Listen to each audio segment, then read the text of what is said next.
ছেলেকে ছোট্ট একটা সারপ্রাইজ দিব, কারণ ও তো এটা দেখলে এমনিতেই মহা খুশি হয়ে যাবে। আরও যদি হয় বিরিয়ানি তাহলে তো আর কোনো কথাই নেই। তো ছেলে স্কুলে চলে গিয়েছিল, দেখে ছেলের জন্য কি কি করা যায়। তো স্কুল থেকে আসার পরে কিন্তু খুশি হয়ে যাবে অনেকটাই। তো বলছিলাম যে আগে ক্লাস করে আসো, তারপরে কি হবে না হবে সবই দেখতে পারবে। তো মন খুশি করে স্কুলে চলে গিয়েছিল। আসসালামু আলাইকুম, সবাই কেমন আছেন? নিশ্চয়ই ভালো আছেন। আমরা আলহামদুলিল্লাহ আছি, ভালো আছি।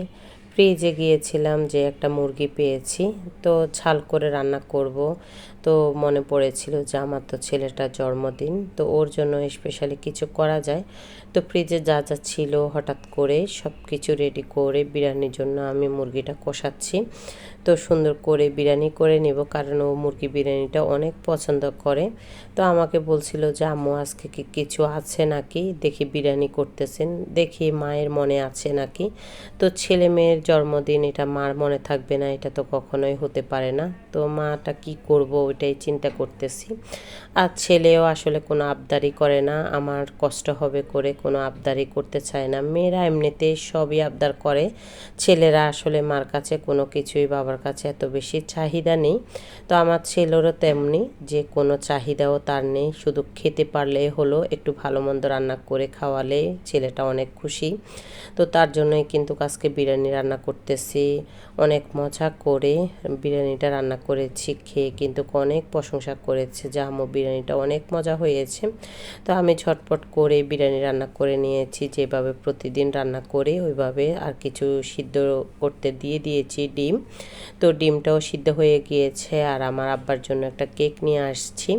রাতের বেলা একটু বের হয়ে একটা কেক নিয়ে আসছিলাম, কারণ আমার আব্বাটা তো আর কিছুই চায়নি, তার জন্য একটা কেক নিয়ে আসছি, একটা ঘড়ি নিয়ে আসছি।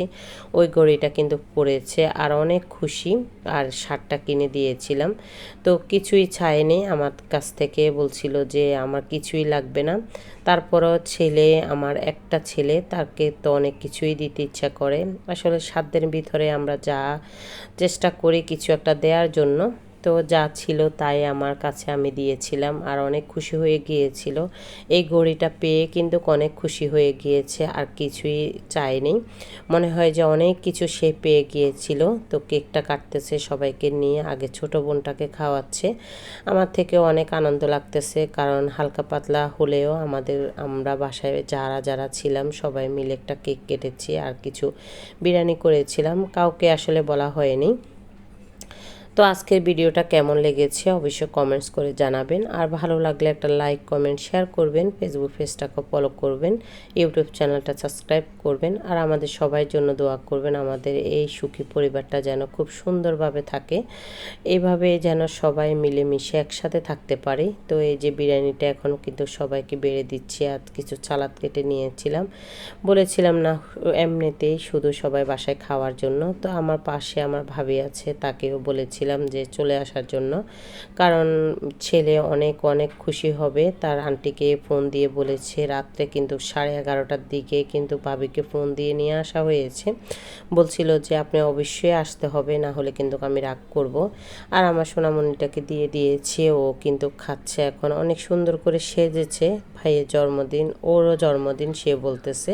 তো আমি বলছিলাম যে ঠিক আছে, খাও সুন্দর করে। তো আজকের মতো এখানেই বিদায়, সবাই ভালো থাকবেন। আসসালামু আলাইকুম।